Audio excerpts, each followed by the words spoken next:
Change is seldom accepted so easily, and Call of Duty Black Ops 4 has a long, hard road ahead that winds past the traditional formula for something new and different. Tan Hut. I'm Mahanawaz from SegmentNext, and here are 5 concerns that we have for Blackout, the upcoming Battle Royale mode from Treyarch.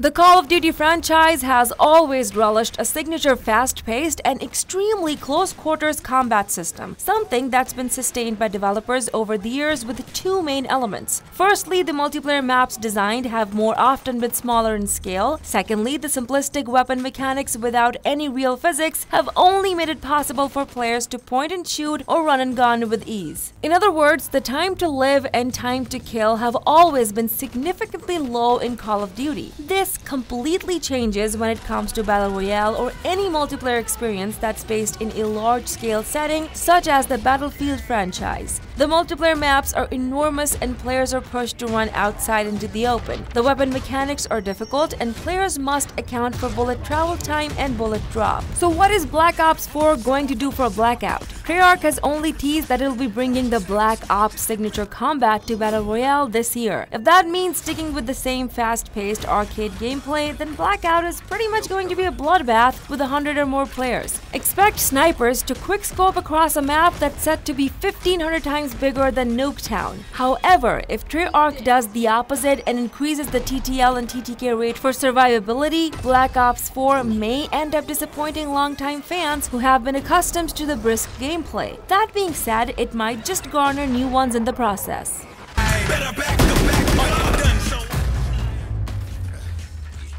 Just how many times have you heard a developer claim that the next Call of Duty installment will feature the ultimate team play experience? Those claims have never come to be true because regardless of what measures are taken, players in Call of Duty simply branch out as lone wolves by design.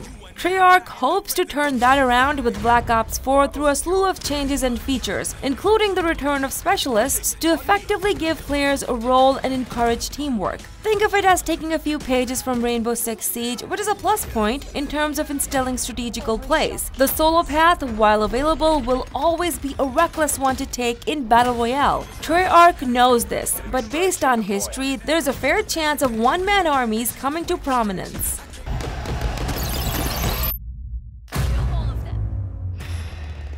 The call for an all-out survival and elimination experience means marching into unfamiliar territory. There are specific requirements for a Battle Royale mode, at least what games like PUBG and Fortnite have established, and they're all strangers in the Call of Duty universe. The franchise is simply not known for enormous multiplayer maps with 100 or more players, distinct strategical features, possible overhauled weapon mechanics, and piloting land, air, sea vehicles. This is a first for Call of Duty in many ways, and begs the question, just how much change is good? The franchise has always received flack for milking the same formula every year. Black Ops 4 with Blackout appears to have changed course for betterment. However, there's a risk that this might end up with Call of Duty losing its identity altogether. The silver lining, though, will be that Blackout will essentially reimagine Battle Royale for current and future contenders.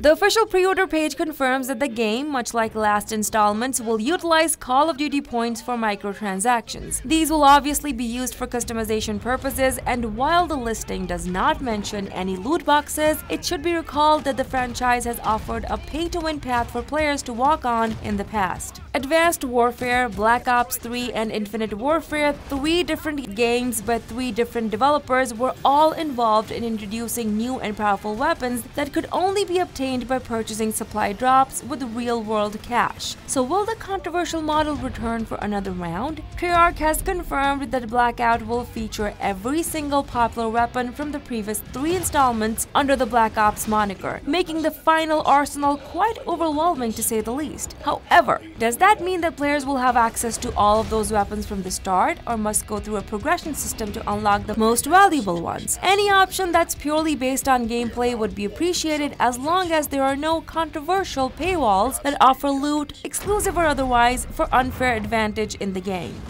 signature controls and gameplay systems, and the kind of fast-paced action that only Call of Duty can It's deliver. become almost a trend to see highly anticipated multiplayer games face severe connection problems at the time of launch. The hordes of players trying to log in at the same time naturally take a toll on the online infrastructure. Such cumbersome launches typically cripple the servers, even if temporarily so. Those on the outside must endure long waiting queues, while those who manage to get in must face possible gameplay lag. Black Ops 4 is scheduled for release on October 12, 2018. That is a start of the weekend, and considering the absence of a single-player campaign, millions from around the world are going to be jumping straight into the multiplayer without any second thought. Not to mention that the servers for Blackout are likely to take a larger pounding during the launch due to the sheer scale of Battle Royale. Just imagine multiple online sessions with 100 or more players each lining up with millions on the outside who are repeatedly trying to smash their way in. Black Ops 4 is almost destined to have a messy launch weekend unless Treyarch makes the necessary preparations to handle the load. What are your expectations? Let us know. Also, leave us a like and subscribe to SegmentNext before you go. Until next time.